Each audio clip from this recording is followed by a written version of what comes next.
Seja muito bem-vindo ao canal Atos de Esperança. Nesse canal abordaremos temas de extrema relevância para mim e a sua vida. Para isso, utilizaremos personagens que por essa terra passaram e nos deram uma boa lição de vida, como viver uma vida melhor, tendo alegria, paz e esperança. Fique comigo.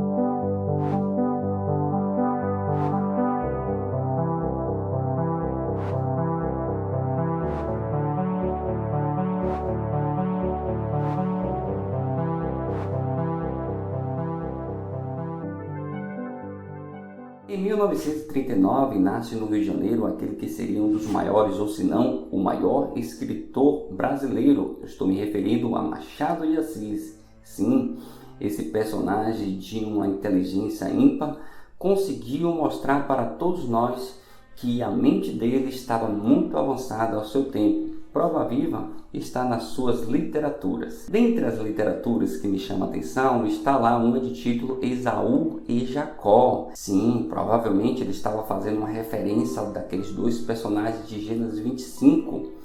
Gênesis 25 conta a história de Isaac, o mesmo filho de Abraão. Ele agora já é adulto e toma por esposa Rebeca. Rebeca não tinha condições de ter filhos, mas Isaac pede a Deus um filho, ao ponto de Deus atender e dar lá 2 filhos ao mesmo tempo, sim, gêmeos. E a Bíblia conta que Rebeca, vendo sentindo aquela criança dentro do ventre, os dois já brigavam ali ao ponto dela questionar: Deus, o que é isso que está acontecendo com essas crianças? E Deus fala: dentro do teu ventre sairá 2 grandes nações. E a história conta o decorrer do tempo que eles crescem. Um consegue ter muito mais afinidade com a mãe, o outro com o campo, com os afazeres do campo, de caça. E eu estou me referindo a Jacó, que consegue ter muito mais afinidade com a mãe, com as coisas domésticas.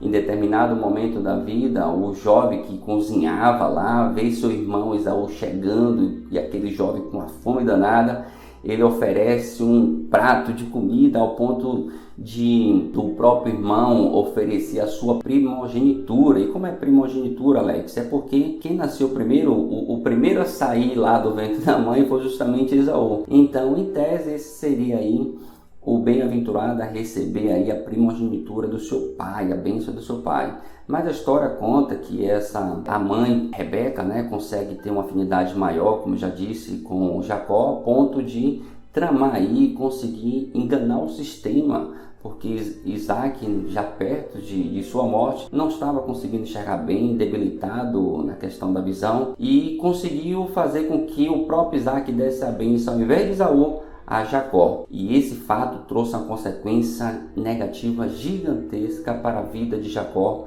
ao ponto dele ter que fugir porque seu irmão Esaú buscou para matar. A mensagem de hoje é: por que somos da mesma família e brigamos tanto? Por que viemos do mesmo ventre e temos tanta divergência um com o outro? A gente precisa separar, assim como Machado de Assis fez lá com seus 2 personagens, Pedro e Paulo. E a história conta também que Pedro e Paulo chegou em uma loja e Pedro, vendo uma fotografia de Luís XVI, se interessou pelaquela foto. Estou me referindo ao rei da França, da época da Revolução Francesa, e o garoto lá compra por R$800 aquela imagem. Seu irmão Paulo não queria ficar por trás, veio uma outra foto e disse: quanto é que custa essa? E o vendedor disse: R$1.200. Quando o garoto Pedro vê aquela situação, ele fica indignado. Mas como é que um rei vale menos do que esse desconhecido?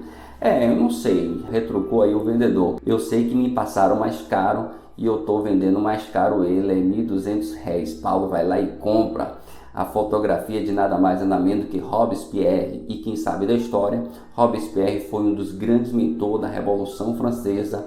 Esse mesmo Robespierre foi lá que combinou aí com autorização da morte do próprio rei Luís XVI. E os dois vão para casa e de repente Pedro começa a fazer uma oração de prece lá pela alma de Luís XVI. E o garoto Paulo vê aquilo, começa também a fazer sua prece para Robespierre. E Pedro, não gostando daquilo, vai lá, pega a fotografia, rasga, o outro vai, rasga e fica aquela briga. Isso é muito comum. Quem é pai sabe do que eu estou falando. Quando tem mais de um filho em casa, As crianças brigam por tudo. Impressionante como a gente consegue ver seres tão pequenos que saíram do mesmo ventre, têm a mesma genética, mas são distintamente divergentes em pensamento, em natureza e em atitude. E aí, essas crianças crescem, só que quando crescem, se tornam um adulto, cada uma com a personalidade que veio de lá de baixo. Esse é o grande problema, que muitas vezes a gente não cuida e não trata as personalidades. Como diz Augusto Cury, conhecemos o mundo, conhecemos a ciência, a física, a matemática, a biologia, humana, se é que conhecemos, né? Mas conhecemos muito mais disso do que a nossa própria vida, o nosso próprio eu, o nosso próprio ser. Terra Desconhecida, um livro excelente que trata sobre essa reflexão, é No Homem Mais Inteligente da História, de Augusto Cury. Convido todos a ler esse livro, um livro fantástico, que ele trata justamente dessa psicologia que há na nossa mente, desse subconsciente tão desconhecido por nós. Quer ver que a gente não se conhece? Basta a gente se colocar no dia de raiva. Eu sei que eu e você, quando estamos irados, com raiva, desconhecemos até as nossas próprias atitudes, até a nossa imagem, a nossa semelhança, a nossa feição muda completamente. Queridos, a gente precisa pontuar uma coisa importante aqui, porque a história de Gênesis 25 mostra a história de dois jovens que brigaram, um foi para o canto, outro foi para o outro, tiveram consequências drásticas. O próprio Jacó sofreu com aquele fato de ter enganado o seu pai e o seu irmão, mas depois a história conta que os dois se reencontraram e foram lá pedir o perdão, reconheceram que as mágoas dentro de si não levam ninguém a nada. E no mundo que nós estamos vivendo, queridos, já resta comprovado que a mágoa no coração traz consequências nefastas para a vida do ser humano, ao ponto de pessoas contraírem doença como o câncer, por exemplo. Precisamos tirar essa raiz do mal do nosso coração.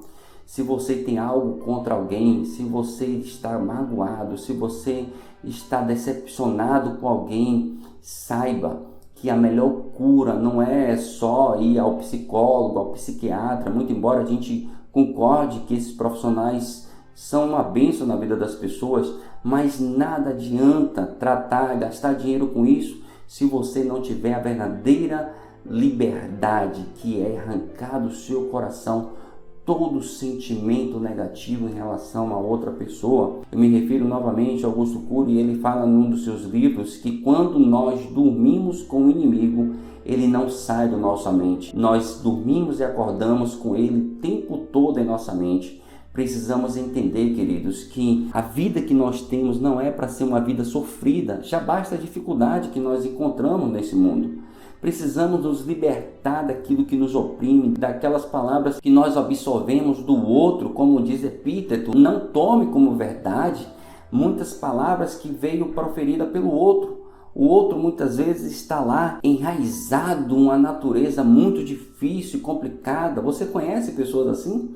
Pessoas que não conseguem ter um bom relacionamento com o outro. Se não tem, querido, sabe que aquela pessoa é digna de passar pelo tratamento. Mas que tratamento é esse? É o psicólogo, psiquiatra? Pode ser tudo isso, mas precisa primeiro ter uma liberdade, uma decisão da própria pessoa. E o que nós queremos abordar aqui com vocês é justamente isso. Precisamos compreender que a diferença entre uma pessoa e outra é extremamente saudável. Que seria da psicologia se Carl Jung acompanhasse o pensamento completo de Freud? Precisamos entender que vários personagens que por essa terra passaram, um criou tese, outro foi lá e rebateu a tese, e toda a humanidade ganhou com ambas as pessoas. Precisamos compreender sinceramente que a diferença, ela existe e é boa, como eu disse, para todos nós. O que não é bom, o que não é sadio, é a falta de respeito. O que não é sadio, o que não é bom, é a falta de empatia. A palavra empatia significa se colocar no lugar do outro. Isso não quer dizer que você vai tomar a briga do outro. Cada um deve de fato resolver os seus problemas. Mas se colocar no lugar do outro é sentir, perceber: poxa, fulano falou uma palavra ali que me machucou. Mas será que fulano, Beltrano estava no dia bom? Quantas vezes nós repelimos aí uma pessoa que nós não conhecemos? Às vezes a pessoa que a gente não conhece é uma pessoa boa, maravilhosa, mas está no dia péssimo. E quando você tem o primeiro contato, aquela pessoa lhe responde rispidamente, de uma forma grosseira, e aquela impressão é a primeira que fica, né? A verdadeira impressão muitas vezes não é verdadeira, mas as impressões são as primeiras que ficam no nosso coração. A gente precisa entender que isso não vale a pena. Eu me lembro particularmente de uma pessoa que, quando eu cheguei em determinado local, me atendeu muito mal, muito áspera, né? Tentando me confundir com a outra pessoa, mas eu fui resiliente e paciente ao ponto de tratar aquela pessoa com tanto carinho, com tanta atenção, que essa pessoa, inclusive lá na frente, acabou virando meu próprio cliente. E isso nos abriu uma porta de eu entender que quem precisava de tratamento naquele momento era ele, mas eu ajudei no processo, compreende? Ao ponto dessa pessoa vir me pedir perdão, pô, me desculpe, me perdoe, eu não estava no momento bom, eu sei. Muitas pessoas contam uma história que é bacana, às vezes tem uma história que uma pessoa está lá no carro dirigindo, de repente vê um carro do lixo e joga em cima do outro ao ponto de quase jogar o outro ao precipício. E o colega do lado vai, faz alguma coisa, buzina, xinga esse cara, fala alguma coisa, xinga ele. Ele vira para o colega e diz: deixe cada um levar o seu lixo. Isso é uma metáfora que nós estamos dizendo a pessoas que acordam atribuladas. Acordam tão atribuladas que não sabem o que está fazendo durante o dia, ao ponto de falar asneira para muita gente. Precisamos ser resilientes. Mas, queridos, vocês não vão conseguir resolver se você não conhece a si mesmo. Se você conhecer o seu eu e conseguir dominar a sua temperança, a própria Bíblia fala sobre isso. O próprio Jesus Cristo tratou sobre esses assuntos e disse que precisamos ser longânimo, benigno, compreensível, não é verdade? Mas, Alex, é fácil você falar porque você não está no meu lugar. Quando eu estou irado, queridos, aqui também existe um ser humano que também fica irado. Quantas vezes eu fiquei irado e me encontro em determinado momento irado, mas eu consigo subjugar essa minha natureza, essa minha personalidade forte, à minha razão, ao meu consciente, aquilo que eu digo, olha só, eu não posso me prejudicar. Quantas pessoas estão machucando um outro sem pensar, com palavras. A história de Esaú e Jacó teve um final feliz. Os dois, quando adultos, perceberam, poxa, quantos anos a gente passou distante do outro, quantas oportunidades nós perdemos. E aí vai um outro detalhe, quanto tempo você está perdendo, quantas coisas boas você está deixando de ganhar, deixando com que sentimentos negativos entrem no seu coração. Quantas pessoas têm criado guerras, quantas pessoas têm utilizado, como o atual Dalai Lama diz, que muitas pessoas têm utilizado religião para promover guerra, e é verdade. Basta dizer que eu sou conservador, basta dizer que eu cumpro com as obrigações da Bíblia, ou do Alcorão, ou de qualquer livro sagrado, que eu agora tomo isso como verdade absoluta, ao ponto de utilizar isso para querer promover guerra. Porque se o outro não professa a mesma fé que eu, ele automaticamente é o inimigo. Será que isso é verdade? Será que isso é uma verdade absoluta, queridos? No momento que o ser humano busca uma religião em si, é para suprir uma carência que ele tem dentro do seu ser. É por isso que os ateus agnósticos entendem que muitas vezes, por não acreditar em Deus e acreditar que o ser humano criou a imagem de Deus para suprir as suas necessidades. Nós não concordamos, porque acreditamos naquele autor e consumador da nossa fé, um Deus, o arquiteto, aquele supremo que criou todas as coisas. Mas ele não pode fazer nada se você não permitir que ele entre no seu coração, que ele estabeleça as regras dele na sua vida. E uma das regras que ele quer estabelecer é que você conheça o seu próprio eu, que você consiga administrar e gerenciar. Quantos irmãos estão sem falar com o outro hoje? Quantos pais estão de mal com seus filhos? Eu lembro que Martinho Lutero, quando ele decidiu entrar ao convento, o seu pai, que queria que ele fosse advogado, ele até chegou a cursar direito. O pai ficou 2 anos de mal com Martinho Lutero, porque não queria que ele entrasse para ser um monge. Ele não queria. Ele queria estabelecer a sua vontade. Na literatura de Machado de Assis, de Esaú e Jacó, onde os personagens é Pedro e Paulo, Natividade, que era a mãe dos dois, disseram, você vai ser advogado e você vai ser médico. Será que muitas vezes é isso que precisamos colocar para os nossos filhos? Será que muitas vezes é isso que nós queremos colocar para a nossa esposa, para o nosso esposo? Colocar a nossa vontade, achando que essa vontade absoluta é a melhor de todas? Você já deu o seu ombro para essa pessoa, para dizer, olha, coloque aqui a sua cabeça no meu ombro, eu lhe dou meu ombro, se desabafe, mas vá com o coração aberto, porque do outro lado há um ser humano carente que precisa tão somente desabafar o que está lá no seu interior. Não se aproveite de maneira alguma da dor do outro para fazer escada para o seu insucesso de muitas infelicidades. Quantas pessoas ficam ali, procurando picuinha um com o outro para querer avançar. É por isso que as redes sociais, as pessoas mais famosas, me desculpe, eu não estou falando de todas, evidentemente, mas as grandes maioria de pessoas que tem muitos inscritos, muita gente que segue, são pessoas polêmicas, pessoas que procuram problema com um e com o outro, e a mídia fica ali querendo ganhar dinheiro em cima disso. Precisamos parar com isso. Precisamos de cessar esse pensamento negativo, porque é por isso que nós estamos diante de uma sociedade tão evoluída tecnologicamente, mas tão doente no seu ser. Olhe para as famílias, olhe para a composição desse cenário que nós nos encontramos. Quantas pessoas têm tirado a sua própria vida achando que a solução é arrancar a sua vida deste mundo? E nós sabemos que nenhum ser humano quer tirar a sua própria vida, só quer acabar com o sofrimento. Mas às vezes esse sofrimento, a sua grande maioria, é causada pelo outro, que não sabe respeitar a diferença do próximo. Assim como Jacó, quando estava adulto, e Esaú também compreendeu, Jacó já foi ao encontro do seu irmão, ele já era agora Israel, ele foi ao encontro do seu irmão a ponto de saber que seu irmão já ia matar, ia degolar ele, ia exterminar a vida. Mas a resposta de Esaú foi o ferido, Esaú foi traído por Jacó e por sua mãe Rebeca. A atitude de Esaú, a Bíblia nos conta, foi abrir os braços e dizer, seja bem-vindo, meu irmão, eu lhe perdoo em nome de Deus. Para concluir, queridos, que você possa compreender que a verdadeira mensagem está no perdão. Perdoe o próximo, ame as diferenças. Como é bom ser diferente um do outro. Eu não poderia ter uma vida melhor se eu tivesse uma pessoa que estivesse ao meu lado o tempo todo sendo a mesma pessoa que eu. Talvez seria chato, mas é bom ter pensamentos distintos, porque um corrobora com o outro e assim um vai crescendo. Se o seu relacionamento não está nesse nível, se você tem errado no pensar, errado no agir, revise a sua vida, o seu mais íntimo ser, ao ponto de começar agora, com a ajuda de Deus, construir e reconstruir, refazer pensamentos. Não seja medíocre para ser a mesma pessoa de ontem. Queira ser a pessoa de hoje melhor do que a de ontem e amanhã melhor do que a de hoje. Que você possa refletir em tudo que nós colocamos aqui e abordamos.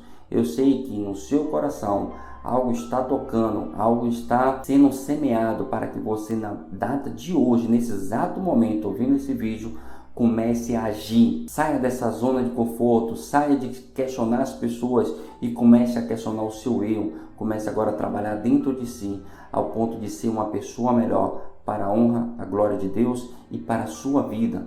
E se você acha que é religião, esqueça a religião. Se você acha que não é religião, não é religião, é você. Um advogado conhecido por muitos, mas não ficou famoso pela advocacia, mas pela pessoa interior que ele demonstrou para o mundo. Mahatma Gandhi, ele pôde dizer, precisamos respeitar o próximo, precisamos promover a paz interior, para que possamos conseguir coisas maiores.